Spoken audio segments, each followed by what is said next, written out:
ॐ नमो भगवते वासुदेवाय। ॐ श्रीकृष्णाय परब्रह्मणे नमः। अथ श्रीमन्नारायणीयम् एकषष्टितमं दशकं यज्वपत्न्युद्धरणवर्णनम्।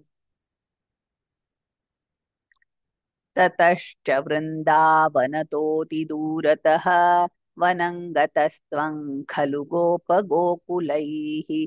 हृदन्तरे भक्ततरद्विजाङ्गनाः कदम्बकानुग्रहणाग्रहं वहन्।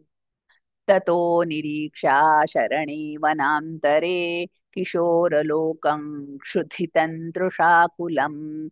अदूरतो यज्ञपरान् द्विजान् प्रति व्यसर्जयोदीदिव्याचनायतान्।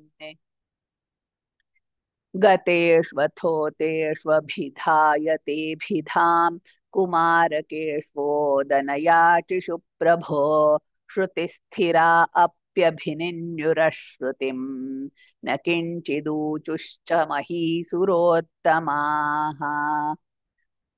अनादरात् खिन्नधियो हि बालकाः समाययुर्युक्तमिदं हि यज्वसु। चिरादभक्ताः खलु ते महीसुराः कथं हि भक्तं त्वयि तैः समर्प्यते। निवेदयध्वं गृहिणी जनाय मां दिशेयुरन्नं करुणाकुला इमाः। इति स्मितार्द्रं भवतेरिता गताः ते दारकादारजनय्ययाचिरे। गृहीतनाम्नि त्वयि सम्भ्रमाकुलाः चतुर्विधं भोज्यरसं प्रगृह्यताः।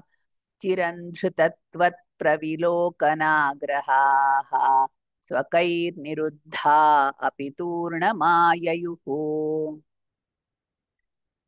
विलोलपिञ्छञ्चिकुरेकपोलयोः समुल्लसत्कुण्डलमार्द्रवीक्षिते।